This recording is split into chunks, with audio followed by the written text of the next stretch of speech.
Bonjour, mesdames, mesdemoiselles et messieurs. Je suis Monsieur Foalain Love René. Aujourd'hui, dans le cadre du cours sur la génétique, nous allons voir les manipulations génétiques et thérapies géniques. Le développement des recherches en génétique et des retombées de celles-ci connaissent depuis une vingtaine d'années des développements prodigieux. Les modifications génétiques à l'échelon cellulaire par introduction de gènes naturels ou synthétiques sont devenues possibles.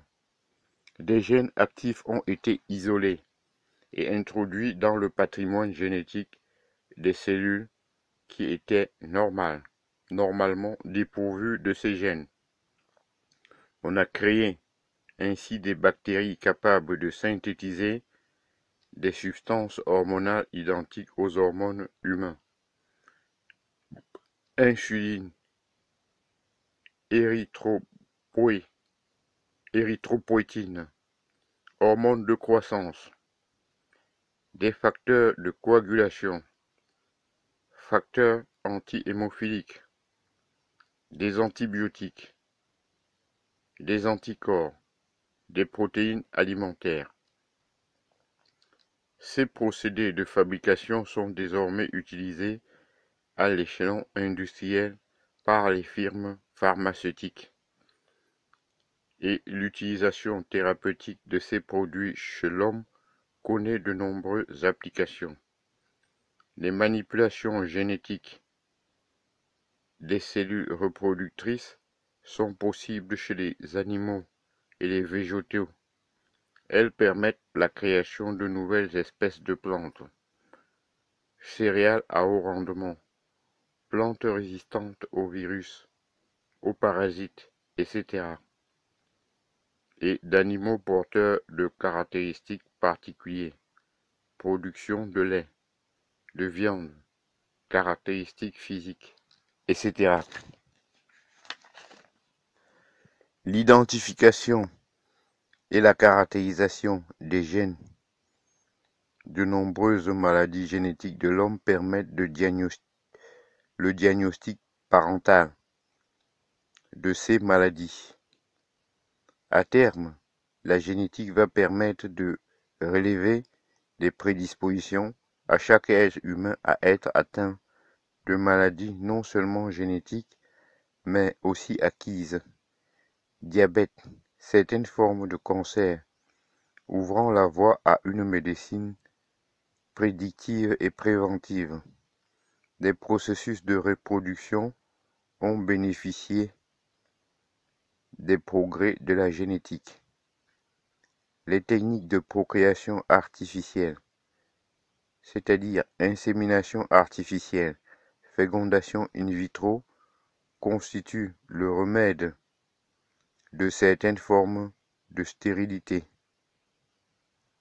La sélection des gamètes permet la conception d'enfants ou sexes prédéterminés.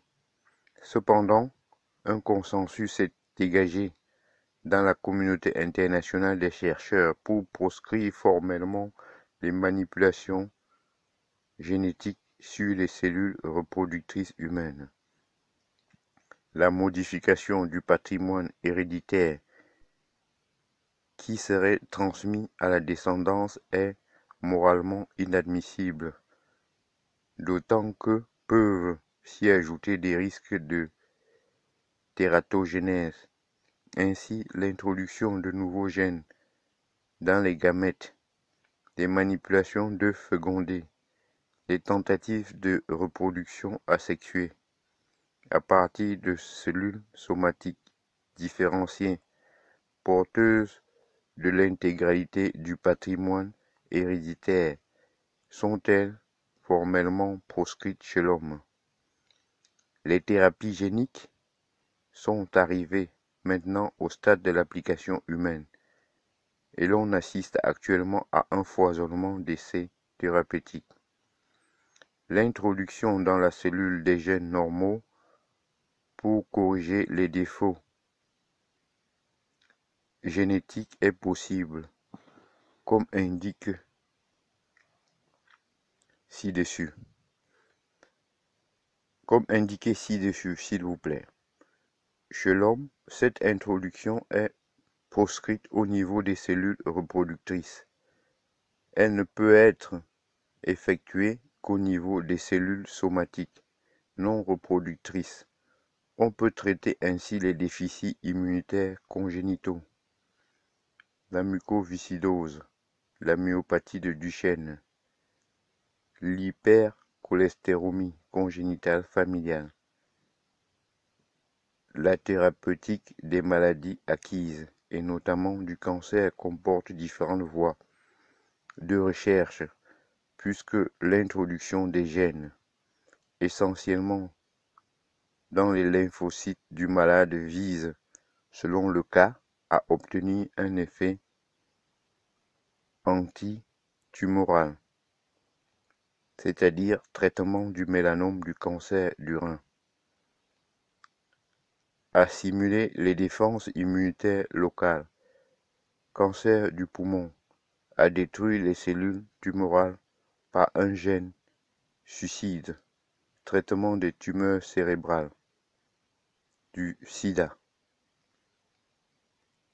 Les gènes impliqués dans la neurotransmission et les facteurs de croissance des cellules nerveuses ont un grand intérêt pour la mise au point de nouveaux traitements des maladies nerveuses dégénératives, maladies de Parkinson, d'Alzheimer. D'une façon générale, les gènes sont introduits dans les cellules grâce à des virus auxquels ces gènes ont été incorporés. Ces virus injectent à l'intérieur des cellules cibles leur ARN porteur du gène, et celui-ci va être intégré au génome cellulaire. Il est impératif que le virus utilisé soit non dangereux pour l'homme.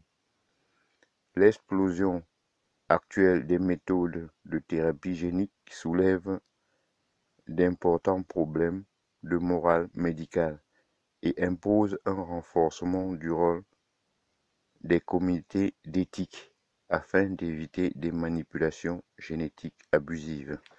Ainsi, j'en ai donc terminé et je vous en remercie.